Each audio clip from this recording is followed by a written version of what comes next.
What's up, good people? Good morning. I'm coming live from home. Thank you so much for continuous support. Yes, today it's early in the morning here, and I decided that today I want to put up these videos early, so I decided to talk about this as early as now. So today I want to talk about things that make building expensive, and your Fundi will never tell you that, or even your architecture, the person who draws your house. Because I know when you are getting the plan, we have something that is called the DQ. They give you the estimation of the prices.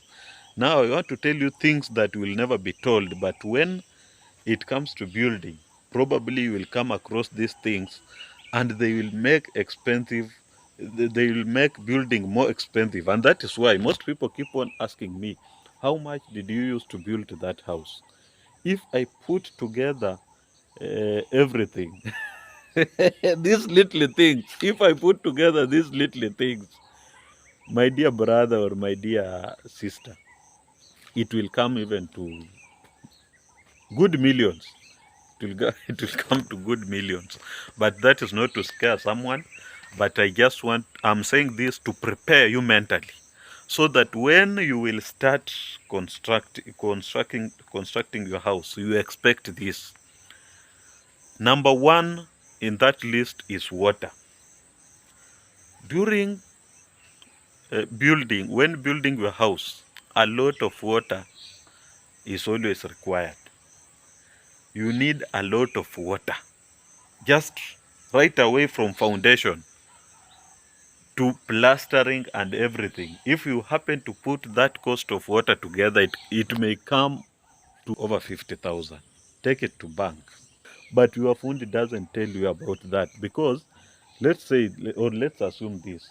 Yes, for example, for those of us who are in Western, we have water around, but you need to know that the kind of water that is required, you can't send one person or two to go and fetch water. You need enough water, and this water, even if we get it for free somewhere, but the way it reaches your site, my dear brother, no one will tell you that. Be sure you go for a plan, you will be given that plan, that breakdown, but no one will tell you that water, you will need a lot of water. So kwa wale wenye wako na borehole, you are safe, because fundis themselves can just fetch it and continue with the work. This is what I did to save on that cost. Prior to building, I bought a tank. I know if you could have seen my mom's place, I bought a tank, 3,000 liters. So what I did to ensure that I don't go through that stress, I could tell one of my people around who want a job, I want that tank full of water, I will pay you 800 shillings. That way it was kind of easier, because when you have 3,000 liters tank of water, it means you will not spend a lot on water. Are you satisfied with water? I'm not sure if I've given enough information, but I've given you also a secret that you need to buy like a tank, if possible 5,000, for those who are buying water from water suppliers, because mimi nilikuwa nachotewa maji kwa sababu maji iko karibu. Nilikuwa nachotewa na vijana, unaambia vijana, unasikia hiyo tangi jae nitawapatia 900. So hiyo maji ikikuja wanafanyia siku 2-3. And this is why water inachukua pesa mingi. Hiyo nyumba ikijengwa, simiti inakorogwa na maji. Foundation yenyewe, time ya kukoroga foundation, maji. Hata time ya wakishamaliza kukoroga, bado kwanza time wanajenga foundation, watafanya ile kitu inaitwa curing, maji. Kukoroga foundation, maji. Tukienda sasa ukuta, walling, maji. Kwa sababu time ya kujenga hizo walls, maji itahitajika kufanya nini? kukoroga hizo vitu. Simiti lazima maji ni basic need by the way, ikifika kwa kujenga, na hakuna mtu anakuambianga utahitaji maji. So ukiwa na kisima at your site you are safe, but if you are not, maji inaweza over 50,000 for those who are building permanent, not the other house though. Maji bado inatumika tu kwote, ukiwa seme permanent ikiwa hii, lakini sasa ya permanent lazima ikuje na maji mingi. So na hiyo maji sababu ikuwe mingi, nimeeleza ni kwa sababu curing both foundation ikishaisha lazima itafanyiwa curing, because for me they gave it like 3 days ya kufanyia curing foundation. Then wakishamaliza ukuta, maji, wakifika plaster, maji, wakifika hata rangi. Lakini hiyo sasa ya rangi unaombwa maji kidogo kama 20 liters, hizo mitungi ndogo. Lakini pia mafundi wanakunywa maji, so bado maji. So maji inatakikana sana. Number 2, second thing that is required that your fundi will never tell you, and they will assume they want you to use common sense, ni hizi miti ndogo za kutengeneza ile ngazi. Ingaje pia kuna wengine niliona kusaidia client wanakubali kufanya nini, wanatumia kama blocks, wanaweka sides na sides, but kama unatumia matofali haezi tengeneza let's say ngazi inataka ifika somewhere like here, haezi taka kupanga hizo matofali hivyo. So ikiwa stones inakuwa safe, kwa sababu nishaiona wakizipanga wakitumia, but for me waliniitisha miti na sikuwa na hiyo idea blocks zinaweza tumika. So hizo miti za ujinga, yani ile inafika siku ya wako kwa walls, yes, walianza nyumba vizuri. Ikishafika hapa unasikia baba, tunataka ngazi. Hiyo ngazi watakata miti, na hizo miti wacha niwaonyeshe. Sijui kama mtaona our small forest here. Hizo miti ni hizi size in mother, for those who are Luyas tunaziita aje, hizi poles tu ni tu poles tudogo, zile zinaunda tu ngazi. Haya, na hizo miti ndogo hazihitajiki peke yake, kwa sababu hizo ngazi zinakuanga lazima watengeneze something like this, so utahitaji pia mbao. So ina depend na number of fundis wenye uko nao, kwa sababu ukiwa na fundi kama, tuseme uko na fundi kama ngapi hivi, let me estimate. Tuseme nyumba yako umeamua, kama mimi nilieka fundi walikuwa around 8. Yes, nikiamsha nilikuwa na around 8 fundi na watu wa mkono kadhaa pia. Ukiwa nao watu lazima utahitaji mbao hizi mbao za kukanyagia hizi, na hizo mbao pia they are somehow expensive. So kama hizo miti tu na hizo mbao, they will cost you around 10,000. Unajua ni pesa kidogo, lakini ikifika kujenga ni pesa mingi sana. Aya, number 2, what next? Number 3, ukitaka kuanza kujenga hii mambo ya county, ukijenga permanent house, mno ukiwa unajenga mambo ya county pia inachukua pesa mingi. Najua fundi hata kuambia, lakini time utakuwa unataka kuanza, ukiwa na watu wanaweza kusnitch kwa village, lazima you will use money, na hiyo pesa inaweza end up to 25,000. For me I paid around, nilikuwa safe kidogo, kwa sababu mnaona venye natoshana, niko na mwili kidogo, so venye nilingia kwa ofisi wakaniogopa na ikawekwa 18k. So mimi nililipa 18,000. Hiyo ni cost ya kulipa county, sijui na public, hao watu wanakula pesa yetu tu. So hiyo pia ni cost unafaa ujue. Ukiwa unapanga kujenga lazima ukuwe na hizo matarajio. Number 4, feeding the fundis. Fundi wanakula wanafika asubuhi wanataka chai, na escort saa saba for those who are in ushago. Najua Nairobi sasa nyinyi hamwekangi hiyo, mafundi wanajiwekeanga kwa leba huko, but kwa sisi wenye tuko ushago unapata hiyo kulisha mafundi ni lazima, na ujue mafundi watakula kutoka hiyo siku foundation inachimbwa mpaka siku yenye hiyo nyumba itaisha huko juu, itaisha hadi hizi marangi nini hizi finishing ifanye, mpaka uambie last fundi haya bye. Hata mimi sijamaliza by the way. Kama mliona nyumba yangu kuna vitu hazijaisha ndani, kama sijaweka nini ya TV, sijaweka kwa jikoni, lakini nikishamaliza ndio nitasema nimemaliza kujenga. Number 6. Am I going to number 6 or 5? Not sure also. Another thing that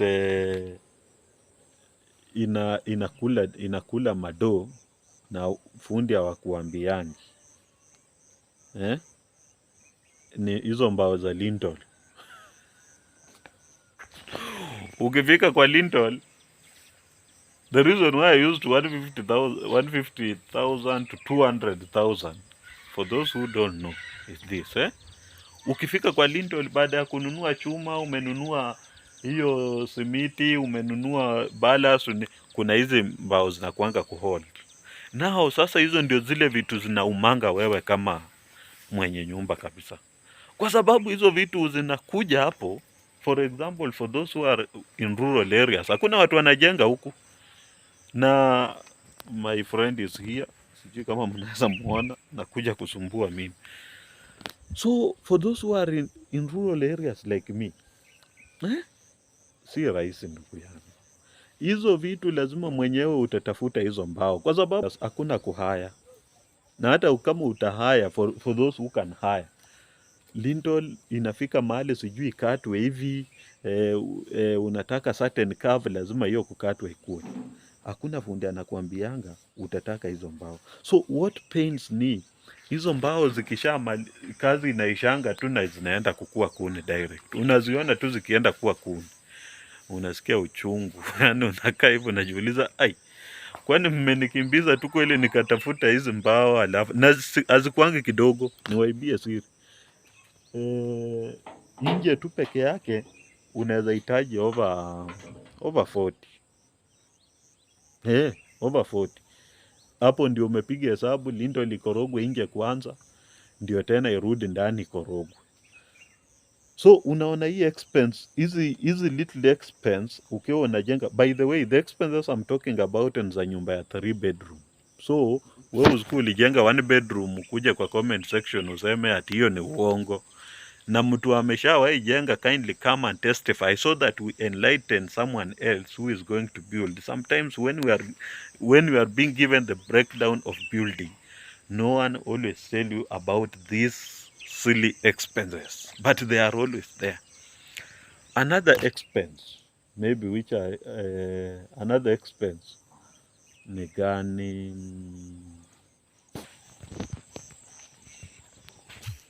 Another expense that is major. This is a major expense and no one will tell you. When I started talking about building, I told you transport is another, not another. That is the one of the water and transport are the biggest expenses that your fundi or your architect will not tell you that expect this. On the DQ, they will not include that, be sure. But when building, even 100 shillings, that 100 shillings that you are told, hey, misumari haijatosha, wewe ndio huyo, pikipiki, enda tafuta. Unless unaishi kwa town. Lakini kama unaruhusu rural area, hizo vitu unakaa hivi kidogo, unasikia fundi anakuita anakuambia, hey Isaac, tulikuwa tumekwambia 100 cements, lakini moja tu imekosekana. You will use transport. Aya, time unanunua hizo material pia una transport. Sasa kuna pia hizi extra charges, extra expenses za fundi anakuambia. For example, if I can give you one, I don't know if you will see this, kindly bear with me. For example, if you look on in this house, I don't know if you can see this. It is called cornice. It's called cornice, gypsum cornice. Now, transporting that cornice, I missed around. So when you look at that cornice, the way it is, when they were my fundis were here and they were installing them during making of my sailing, cornice zilikosa saba. Cornice saba mahali nilikuwa nazipata ni wapi? Mias. Mias ni distance na nyumbani kidogo.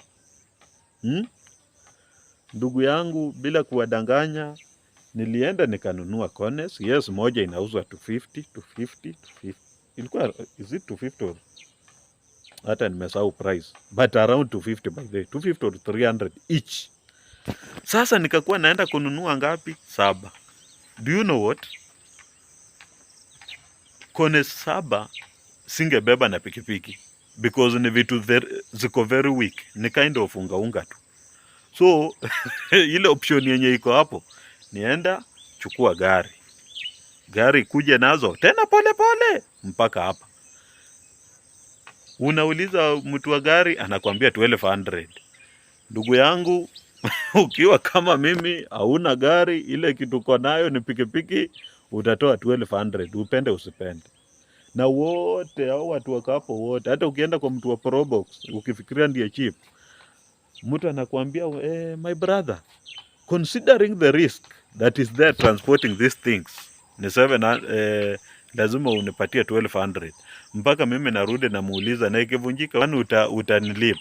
Wewe transport hivi vitu twende, nikupatie nikuwekee mafuta kwa gari na nikupatie hata 300 juu.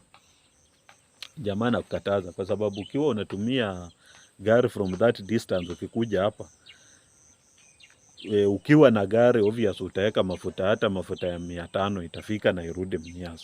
Lakini mtu anakwambia 1200, but they are taking advantage of that. So you can imagine the cost of transport in building. If you start building, the cost of transporting your material. Wewe umekuja hapa sasa, umekaa venye mimi nilikuwa nakaa hapa, nimetulia, kazi inaendelea. Fundi wa ranga anakuambia, unasikia hapa wacha niachane na rangi. Tiles hiyo time nimesource zangu, umesource zako mbali taunia kweli. So mimi tiles zangu nilisource Kakamega. Umekaa hivi tiles zinawekwa, unaambiwa Isaac kuna tile moja hapa imefanya nini? Tuna miss almost 3 tiles. Unajua unaenda kununua box mzima, lakini lazima transport itakuwa, lazima utatumia transport ya kwenda Kakamega, ama utumane wa kuwekea kwa gari, utalipa watu wa gari. Na hiyo 200 yenye wanakuwekea kwa gari na uchukulie kwa hiyo center ya kwenu na upeleke tena nyumbani na another 100, that will be 300. That is a lot of money at the end of the day. Juu danganyane, yes, naweza kuwa na exaggerate pia hizi prices, but najaribu kuwapatia ile viewpoint yenye mimi niliona hizi vitu. Sijui kama I don't know if you are understanding me. Yani, na hii kitu si ati mimi nakudanganya, si ati mimi nakuogopesha, na kupanga expect. Wewe ukiwa tu umekaa, fundi alikupatia quotation ya mabati, kama mimi nilikuwa na mabati zangu 90 hapo, nyumba ishaenda, roofing ndio hiyo inaenda. Hata nimeamka asubuhi, fundi ameniambia hii usijali, hii mabati itatosha. Inafika saa 6 unaambiwa Isaac, mabati tuna miss ni mabati 8. Unarudi chini unaambia fundi, unasikia fundi, wacha ujinga, pima uniambia exact mabati. Fundi anakuambia haya, wacha tuingize hii yenye iko hapa chini alafu nikuambie. So unaweza tulia tukwambia majioni, so that kesho utafute. Unakubali. Inafika jioni, fundi anakuambia tunataka mabati 16 mabatis. Mabati 16. Kitu ya kwanza, mimi mabati nilichukua kwa kampuni. Iko wapi? Nairobi na maybe Kisumu, lakini hata ukienda Kisumu, mimi nilienda Kisumu hakuna, nikaenda Nairobi. Sasa huko ndio mabati inafaa itoke. Hii mabati venye unaona hivi, ukiangalia mabati yangu, mniruhusu tu ni sijui nisimame na wapi so that you can see.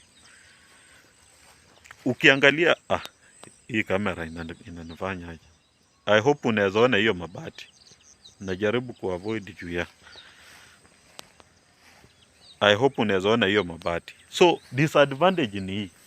Hii mabati haiwezi disadvantage ni hii. Hiyo mabati haiwezi kunjwa kama mabati ya kawaida. So transport yake ni lazima ukuwe na kitu kama pickup. Ama ukipata watu wa gari wa convince waiweke kwa gari kama imelala hivi. Sasa by good luck, by the way, ilikuwa tu imebaki hiyo hesabu nilikuwa nimeambiwa Mias. Kuchukua hiyo mabati venye umeiona hivyo, hiyo mabati huwezi kunja. Juu huwezi kunja hiyo mabati, inamaanisha upende usipende utachukua gari. So sasa pikipiki yako ni useless. Lazima iwekwe ilale kwa gari ikuje kama imelala hii. So pia hiyo ni transport expense. Those expenses no one will tell you that you will encounter them when building. So just expect them. Na hii nayo upende usipende, ndugu yangu, ukuwe unajenga nyumba aina gani, hautawahi nunua material itoshe, kwa sababu inafikanga tu site. Fundi amekwambia leta material fulani, ikishafika unaanza kusikia misumari tunahitaji ya inji 6 imeisha, tunataka tu nusu. Yes, nusu inauzwa 100 because the price iko kwa 170, so nusu itakuwa around 90 there. Lakini transport ni 100, kwa sababu hadi ya maliko utaenda na 100. So misumari ya 90 inafanya unatumia 100 kwenda kuileta. These are some of the expenses that you should expect when building. I'm telling you this not to discourage you. I'm telling you this so that you prepare mentally, so that you don't stress yourself and at the end of the day start complaining, oh, Isaac, you didn't tell us about these expenses. These are some of the expenses that you need to know, and these are some of the expenses where I'll tell you, when building your 3-bedroom house, just have 1.5M ukuwe nayo, jenga nyumba ifike skeleton. Ukishamaliza skeleton, unaweza relax kidogo, ujipange, then then prepare to start doing finishing. So kufikia hapo, there are more expenses that I will be talking about also as we continue, because ni vitu ziko lazima tuzitarajie, lakini these are 6 good expenses, little expenses that your fundi will never tell you about. Otherwise, let me say thank you so much for watching this video. May God bless you. Another video will be coming up also, up next, just in a few minutes also, in few hours. Kindly ensure you watch, you like, comment. Let's continue sharing. I like engaging one another. Yani tunachanuana. Unajua tukiwa tunaongea, tunachanuana, na hiyo inafanya sisi wenyewe tuna grow as a people. Otherwise, let me say thank you so much. Mungu awabariki sana.